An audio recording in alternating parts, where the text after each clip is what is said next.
Hey y'all, welcome to Geeking Out, the podcast about all geeky aspects of software delivery, DevOps, observability, reliability, and everything in between. I'm your host, Adriana Villela, coming to you from Toronto, Canada. Geeking out with me today is Lian Lee. Welcome. Hi, thanks for having me. I'm so excited to have you on. And we are actually recording at KubeHuddle today. Live. Yay. So very exciting. So we are actually both in Toronto. So before we get started into the meaty bits, I always like to start off with my guests answering some lightning round questions. So be prepared. Okay. Yeah.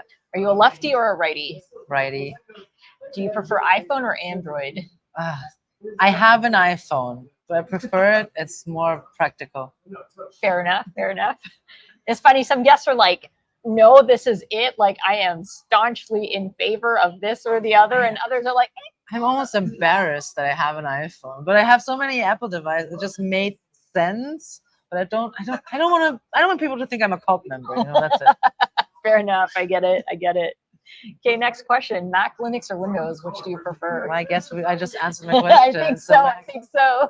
I was very against MacBooks a long time, but then I had one. And I had to give a presentation. It was so much easier on a MacBook with the keynote and everything.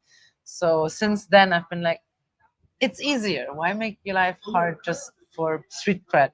Yeah, fair enough. Okay, next question. What's your favorite programming language? I have to say it's probably JavaScript. There's a lot of things that are weird with JavaScript, but it's the first language that I really understood. Yeah. I think that's it's like your first love. Yeah. It's like you will always feel very special about that one. And I just think that the way that the whole events are working, it's just really cool. Nice, awesome. My first language was BASIC. Oh wow! So from the olden days, I wasn't gonna say old, but it is old. That's I mean, does anyone even code in BASIC anymore? Like, I don't know, but the people who are making a lot of money, I think, because there's no one there anymore who can maintain it. Yeah, we are an extinct or endangered species. Yeah, for sure. I don't think I could even remember how to code in BASIC anymore. I've never been able to do it. All right, next question. Do you prefer dev or ops? Well, I think at this point I prefer dev. I haven't been developing production code for a long time, and just the other day I was just solving an engineering problem, and it made me so happy. Really going in there, reading documentation, finding something out, coding something, and then it works. Yeah. It really reminded me why I got into this business in the first place. That's so awesome. Yeah. I love that. Honestly, what makes me happy is whenever I'm doing actual dev for my job, if I go through stretches where I'm not doing it, I actually get really depressed. Yeah, I can imagine for sure. Yeah, it's just so much fun. It gives you that sense of satisfaction. Yes. Sure. And even if you're the only one who knows about the problem that you solved, then it's like. Do you also look at your code afterwards and just go oh, that was beautiful. Yeah. They did something well. Yeah. Totally. So good. Totally relate. Okay, next question. Do you prefer JSON or YAML? Man, what are these questions? Is tabs versus spaces the last? Okay. That is the question. I'm sorry. JSON. I guess JSON because again, I'm from JavaScript world, so JSON makes sense. But also, you don't have these weird indentation things where because you made an indent error, then YAML is invalid. Yeah. That doesn't really happen with JSON. Probably that. Although I think YAML is a subset of JSON. Yeah, true. Oh my god. I know, which is a bit of a mindfuck. No, right? Really, you're related. Yeah. So really, there is no real answer to this because YAML is JSON. That's true. That's a good one. Okay, next question. Spaces or tabs? Spaces. I was pro tabs for a long time, but then someone explained to me that with spaces, it's better for accessibility, apparently. I forgot why, but that's good enough for me. That's good enough. Yeah, I was team tabs for a while, but then I converted to spaces, and I'm and just stick with it. Whatever you choose, exactly. Just stick with it. Yeah. Exactly. Okay. The next question: Vim versus Emacs, because I don't have an opinion on that. No, it's not. Okay. Do you prefer to consume content through video or text? Oh, It depends, but probably video mostly. Sometimes though, I want to take my time. That's when I want to read something. Yeah. So it really depends. Fair enough. Okay, final question. Uh-huh. What is your superpower? Oh, okay. Hey, I actually have a podcast myself that is about superpower, like basically what superpowers people have. Yeah, yeah. But I only recorded like 3 episodes or so. Don't watch it. What's my superpower? I think I am. So when people ask me what I do for work, and they're not like in this sphere space, I sometimes tell them I'm a professional friend maker. Ooh. And I think that's what I'm good at, is like making people feel at ease and have them open up about things that they love and they're passionate about their problems, which I think is a big part of DevRel. Yeah, yeah. So I feel like that is probably what also like sets me apart from other people in tech. That's awesome. And you know what? Like, I met you last year at KubeHuddle, and I remember like right away feeling at ease chatting with you. And I do have a couple of tricks for that. It's not just like I'm not like a natural people, pleaser or something like that. But I do feel like, especially in this industry, that if you really make an effort to get to know people on a human, like, you can feel that people are just really open to that and they really want to have that relationship. It's just that for some reason we're kind of shy about it. Yeah. So. I agree. And like one of the things I always think about, and I think I've read this somewhere, where like introverts just want like an extroverted person to adopt them. And for me, like, I'm naturally introverted. And so I love it when I see someone who has a friendly face, where I feel like they're super approachable, and it's like, oh, come adopt me. Yeah. And then like you can almost become not an extrovert maybe, but you can get into that same energy also. Yeah. And like I love to do that after conferences, like just like organize a small dinner, for example, with just like maybe 20 people, not everyone obviously. And that's when you can like create so many great, relationships. And I love to also then bring in new people, especially like maybe there's someone who's been at the first conference, was very new into this. And I love to like bring them into like a group of people who maybe like are already a bit further along in their career. And like these small relationships, like these small things, they're the most valuable, I guess, at events like this. Yeah, I totally agree. That's awesome. And I think it's a good segue too into like some of the stuff that you've been doing recently. So yeah, why don't you tell folks like some, because you've made some big changes in your life, which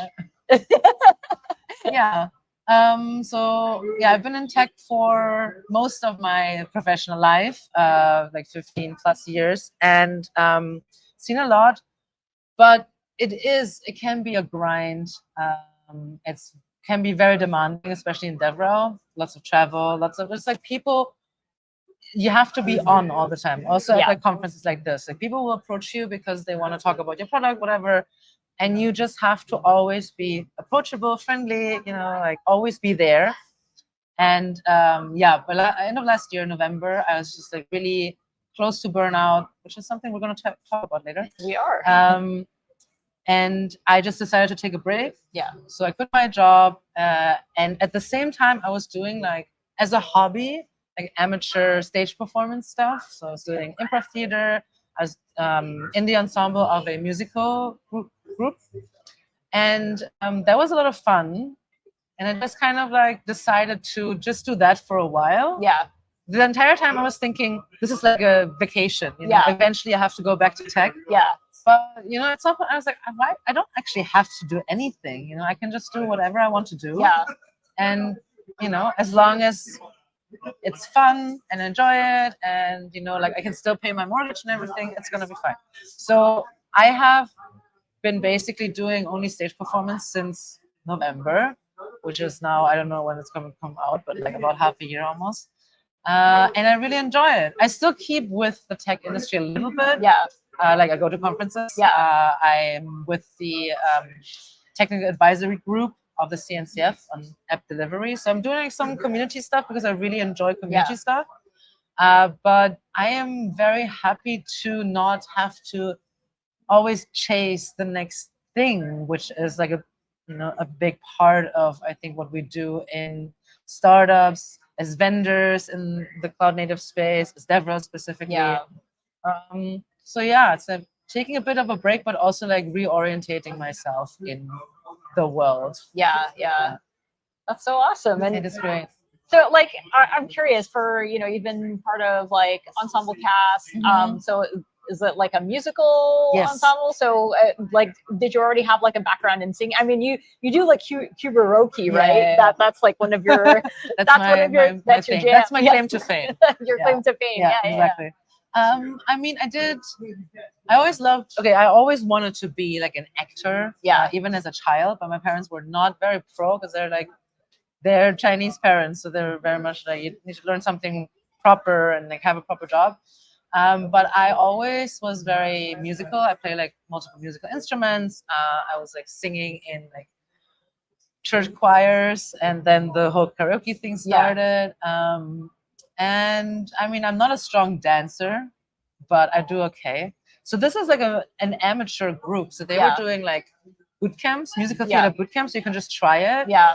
And then they were running open auditions. And to my surprise, honestly, no one was as surprised as I was. I got into the ensemble. Oh, cast. cool. And I mean, we were all singing, but we weren't all mic'd. So I didn't have a mic. And it was just basically dancing.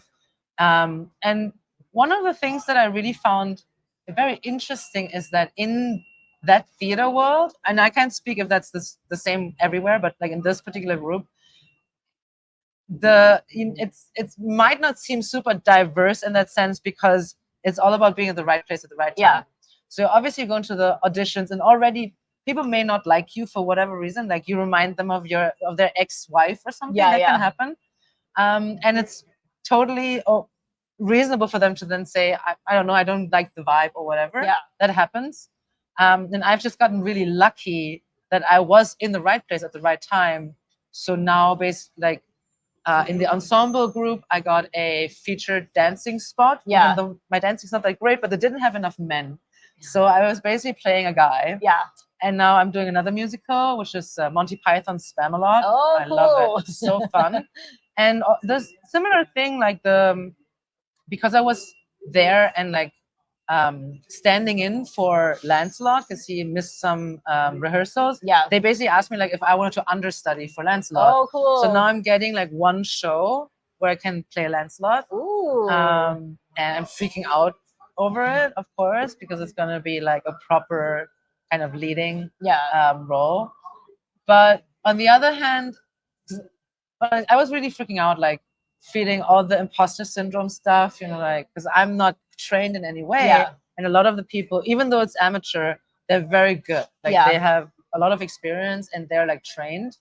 But then I realized, when new speakers come up to me, because I also do speaking workshops, I always tell them, if the program committee wants you, there's no reason for you to doubt yourself. Yeah. Because they're making the decision. They look at your talk, they maybe look at your speaking experience, and they will say, we think this is great. Why don't you do it? Yeah. And I was like, just basically telling me the same thing. Like, if the director thinks that I can do it, I can probably do it. Right. And you just like need to show up and do the work, and eventually hope you will. It's always a mix between luck and hard work. Yeah. That's so cool. Yeah, and it's so many parallels with tech, right? 100%. Ridiculous. It's So there's some things that are very similar, like the speaking and also the trying to convey something. To me, like it's always been public speaking has always been stage performance to me. Yeah, because you're really trying to entertain people. It's not just about giving information, but like giving information in a way that really engages and that really like makes people feel things. Yeah. So that I definitely see that in there. And what I also learned, which was very cool, when you're doing rehearsals, it's not about knowing every single line by heart always, but it's more like the director will give you like specific directions, like I want you to like be that kind of character, or I want you to like convey that kind of feeling. Yeah. And then because on opening night or like all the performances that you have, you will never have a perfect, everyone remembers all of their lines, everyone stands in exactly the right way, and like the lighting is perfect. That will never happen. So instead, we're trying to like give everyone enough information that they can be autonomous and make the right decision at the right time, knowing what is it that the director wants from me. Right. And I was thinking about, like, actually I'm thinking about like a talk about this, where if we did this for very critical situations, let's say like feature releases or deployments, you know, instead of just like having this process and no one's allowed to move, like deviate from it, give everyone the knowledge and the autonomy and the power to do the best thing that they can in their role, and just like trust that you will bring it together. Because in the end, a show is only as good as its weakest cast member. Right? So everyone needs to help each other out and like make sure that, you know, if I see something's missing right of me, I'm not waiting for the person to step up. I can do it, you know. I'll just like step up and like bring it together. Right, and, like, I really love that. That's awesome. Yeah, that was a long excursus. That's so cool though. And I guess also as part of that, like, because no two shows are the same, like there's some, I guess, sometimes improvisation that needs to take place because of the unexpected things that happen, right? And sometimes that is the best part of the show. So like in Cinderella, which is, you know, you would think that Cinderella is like a pretty boring kind of like Disney princess kind of show, but it's actually like the musical is actually very funny. And there's a lot of space, especially for the characters to improvise a little bit and to really get into who their character is. Yeah. You know, like Cinderella has two step sisters. One is kind of like not very smart, a bit ditzy, and the other one is a bit more, she has a character arc. She becomes a bit more of a friend person.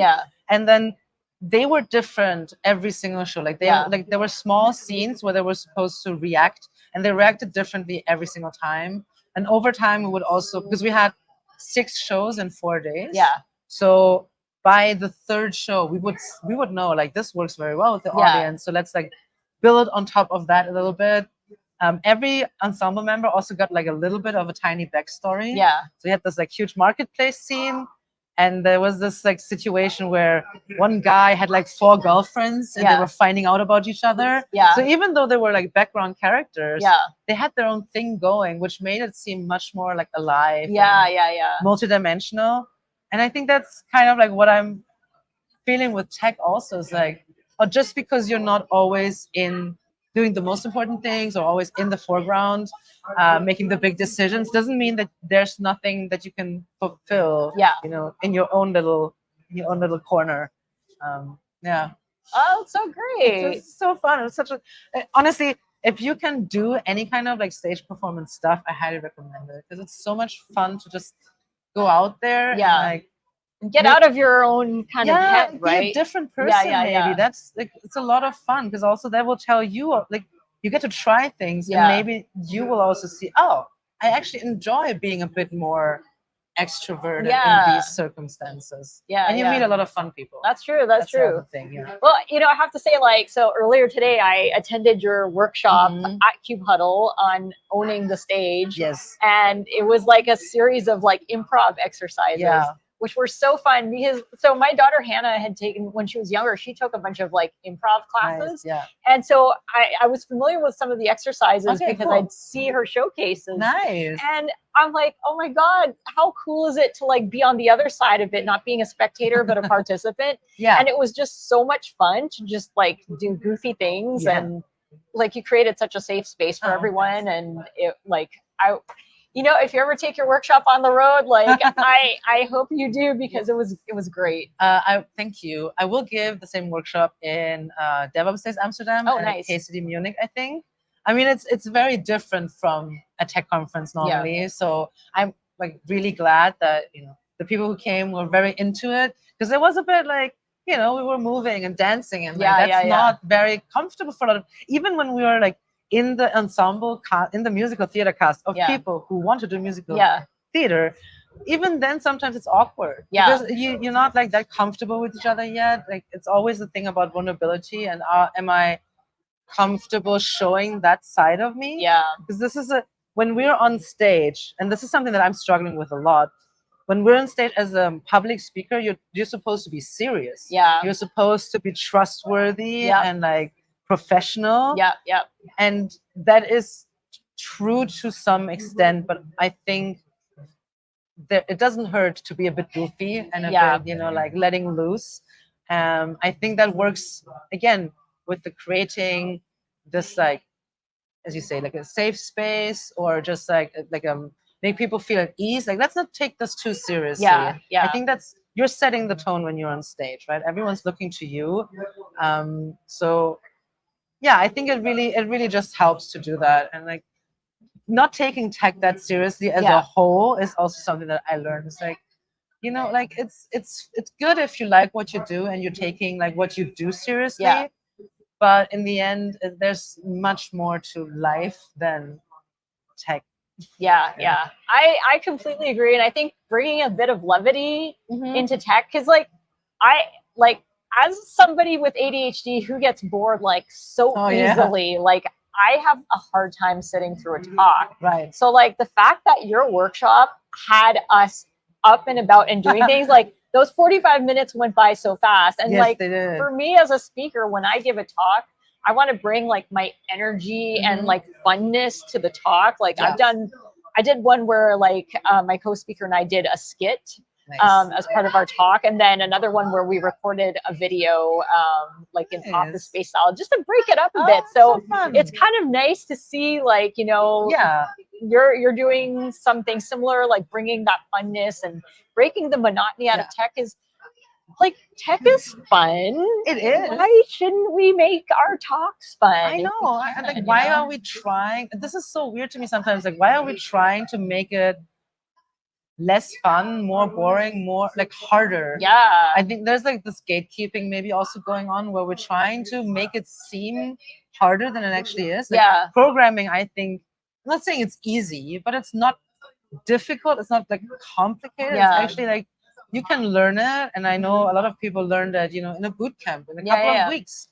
And it's just like, maybe like, by using less like complicated words, like technical terms, make it more approachable. Yeah. And like, also for my workshop, I really want, because there's this whole other thing about diversity, which, you know, you had a panel about this as well, where, let's say, women, that's my experience, are not encouraged to speak up. Yeah. You know, like, especially like your experience as a woman or as a person of color, you're asked often to hide it because no one wants to hear it. You know, Yeah, people yeah, are yeah. tired of it. They don't want to listen to it.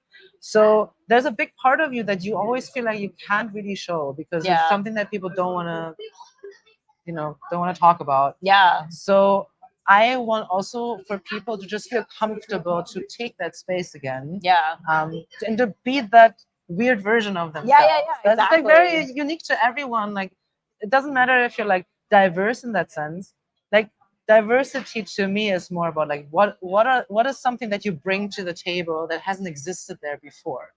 And in theater, diversity looks very different, because like, for example, in the English speaking theater scene in Amsterdam, there's a lot of people who you see everywhere, which is very similar to tech also, to tech conferences. Yeah, yeah. You see the same people everywhere. It gets a bit monotonous after a while. Yeah. But it's also for the same reasons. Like, the producers of those musicals, they're like, we know this person. Yeah. We work very well with that person. Right. We know they're very talented and hardworking, so we're just gonna, you know, not even cast. We're just gonna put them into their role again. Yeah. And there are much more women in musical theater, Right. and there's like much more like queer people in musical theater. Yeah. But that doesn't mean it's diverse, because now you have, even though they tick the boxes, they have the platform. They're there all the time. There's a lot of other very talented people who we don't know yet, who don't get the same chances because, you know, those spots are already filled. So Yeah. that is a huge parallel that I see to tech. And unfortunately, very surprising to me, it seems that they're not as aware of it as we are in tech. Oh, that's so That's interesting. right. Wow. That was very, very surprising to me as well. Yeah. There's a lot of like, there's actually some sexism and racism and, you know, homophobia, transphobia in musical theater, which is like really surprising That's to so me. surprising. Yeah. Yeah, but you know, like, it's that maybe is also just a misconception. Yeah, that, you know, every artist is like super progressive. Right. That's actually not true. Wow. Yeah. Damn. That's pretty wild. But I do have the experience coming from tech now, so I'm yeah. pretty So now you bring a unbothered by fresh it. perspective, Yeah, which I is think cool. so. Yeah. And, you know, just going back to what you were saying about like, you know, casting directors choosing people that they're familiar with, or even like conference, you know, when you're on a program committee for selecting speakers for a conference, that, you know, like you have this bias of like, oh my God, I know this person and they're like super cool. And and so like, and I've found myself on program committees you know, in the last several months. And so I'm trying like really hard to like make sure that I, you know, put those biases aside, because it can be so easy to fall into those habits and give like new speakers a chance. Like one of the cool things about KubeHuddle is like we've got so many students attending, and one of the student speakers, like one of the students was a speaker, which was really cool. And I think they gave a talk about like navigating like, you know, these big like tech events and whatnot, which is so cool. Like giving like these new voices so that they can come up in the industry and have like a platform.